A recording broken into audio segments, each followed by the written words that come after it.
So have you heard of that murderer that murdered 99 people? Okay, let's talk about that. Because there's another angle I want to talk about that. There was a person, Rasulullah sallallahu alaihi wasallam says, this is from narrated by Abu Sa'id al-Khudri, another radiallahu anhu, another Sahabi al-Jalil, very, very famous Sahabis, Abu Sa'id al-Khudri. We'll talk about them at a later point, inshallah. So he's telling the story that Rasulullah sallallahu alaihi wasallam said that there was a person before you. He's talking to the Sahaba, right? There was a person before you guys who had killed 99 people, and then he felt something in his heart that I've been doing a lot of wrong. So he goes to search for a solution for his problem now. So he was directed to some scholar, some monk. He goes to that monk and he says, I have killed 99 people. Is there any hope for me? Is there any hope for my forgiveness? And what did the monk say? No, there's no hope for you. So he killed him. So now he's killed what? How many people? 100 people. Because he got upset. It's like, if there's no chance for my forgiveness, might as well kill you too, because you just upset me. Okay?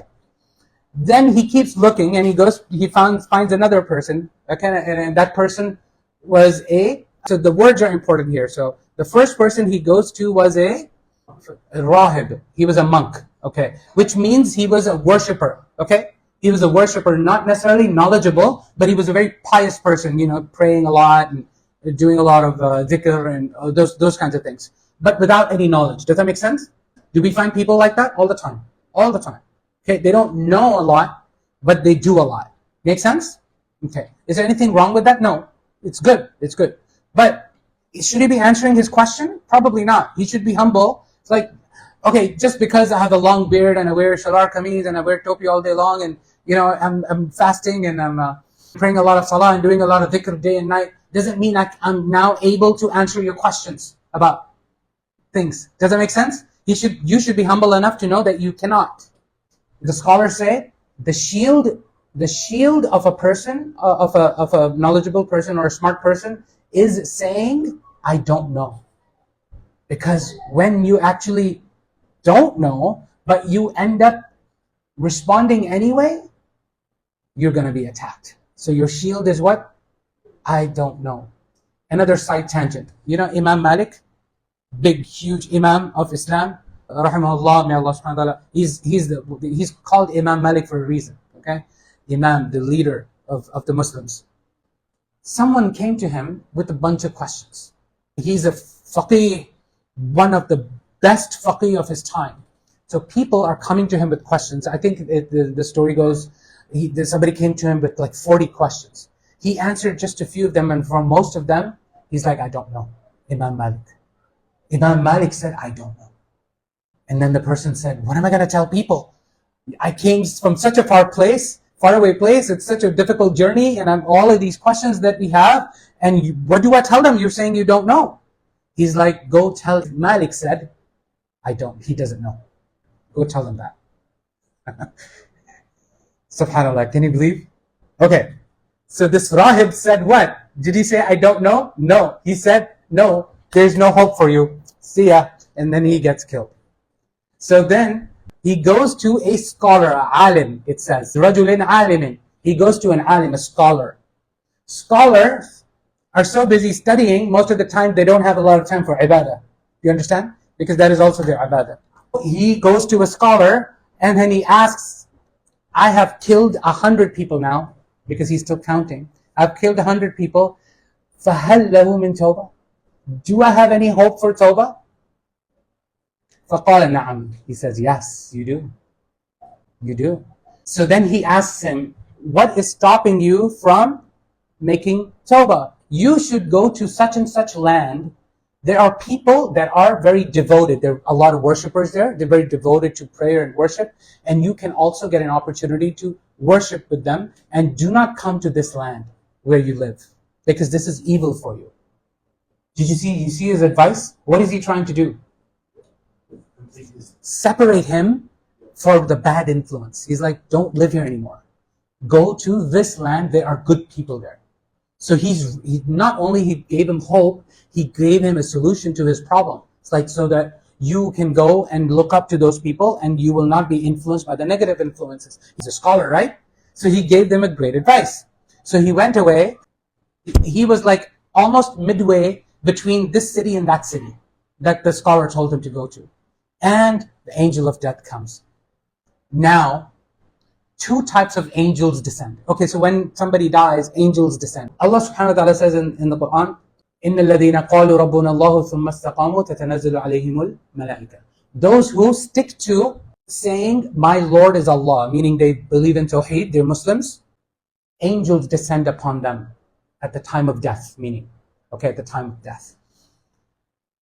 So before we go forward with this hadith, let me talk about a little bit about the angels. So when a believer dies, a greeting party is sent. A greeting party of angels is sent down. Because when somebody is dying, somebody is, in the Arabic term is muhtadir. Yeah? Somebody who is taking the last gasps. Since you're still alive, and may Allah subhanahu wa ta'ala protect all of you, since you're still alive, and you just take your last breath and you can't breathe anymore, you know you're about to die, how would you be feeling? Scared? Very scared? You'll see people maybe around you crying. How would you be feeling? Very sad. What does Allah subhanahu wa ta'ala do if you're a believer? Allah subhanahu wa ta'ala sends down these angels that you see, that are greeting you and welcoming you. So instead of grief, what does Allah subhanahu wa ta'ala says? إِنَّ الَّذِينَ قَالُوا رَبُّنَا اللَّهُ ثُمَّ اسْتَقَامُوا تَتَنَزَّلُ عَلَيْهِمُ الْمَلَائِكَةُ. What are they saying? أَلَّا تَخَافُوا, don't be scared. وَلَا تَحْزَنُوا, and don't be sad. وَأَبْشِرُوا بِالْجَنَّةِ الَّتِي كُنْتُمْ تُوعَدُونَ. And then you're gonna go to Jannah. Rejoice. So the believer, at the time of that scary moment of death, is being given good news by Allah subhanahu wa ta'ala. So then there's a long hadith which talks about these angels. I don't think we have time to go into this hadith, but then when a wretched person dies, a disbeliever and a wretched person, what happens at the time of death? Another greeting party is sent down. A scary greeting party. And he was scared when he was dying, he gets even more scared. Okay, inshallah, we'll talk about it in the khutbah next week, inshallah. I think, when I read this, I think I'm going to talk about it, inshallah. It's important. Okay, so now, for this murderer, right, person who had killed 100 people now, two types of angels come down. The angels themselves don't know. The angels of mercy descend, okay? Malaikatul Rahmah and Malaikatul Adab. And the angels of punishment descend, both. The ones who make you feel good when you're dying and the one who scare you. Both descend. The angels of mercy said, this man has come with tawbah, he's done tawbah, and he's remorseful, he's feeling guilty, right? And the angels of punishment, they're saying, no, he has done no good in his life. He's killed 100 people, he's done no good. So they're arguing back and forth, the angels of mercy and the angels of punishment. So this is a story being told by Rasulullah sallallahu alaihi wasallam to the Sahaba, okay? So they're arguing what to do with this person. Then another angel is sent down, and some narrations say, in the form of a human being. Allah. Another angel comes down and he's like, okay, I have a solution. Why don't you go and measure the distance between him and the city he left, and him and the city he's going to go to. Whichever one, if he's close, basically if he's closer to the city he's supposed to go to, then he will be forgiven. Then the angels of mercy will take him. The angels of mercy will take him. So this is what the angels are doing, right? What is Allah subhanahu wa ta'ala? He's making this happen, right? Some narrations say the earth shrunk. And then the distance between him and the city he was going to go to became closer. So he was closer to that city. So the angels of mercy take him. He was forgiven.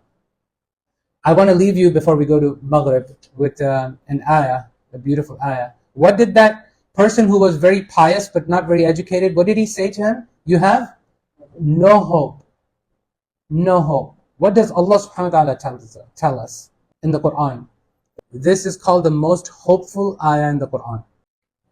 قُلْ Allah subhanahu wa ta'ala is asking Rasulullah sallallahu alayhi wa sallam to tell people, Ya ibadi, O my servants, alladhina asrafu ala anfusihim, those who have done a lot of wrong to themselves, meaning they've committed a lot of sins and they've done horrible, horrible, horrible things.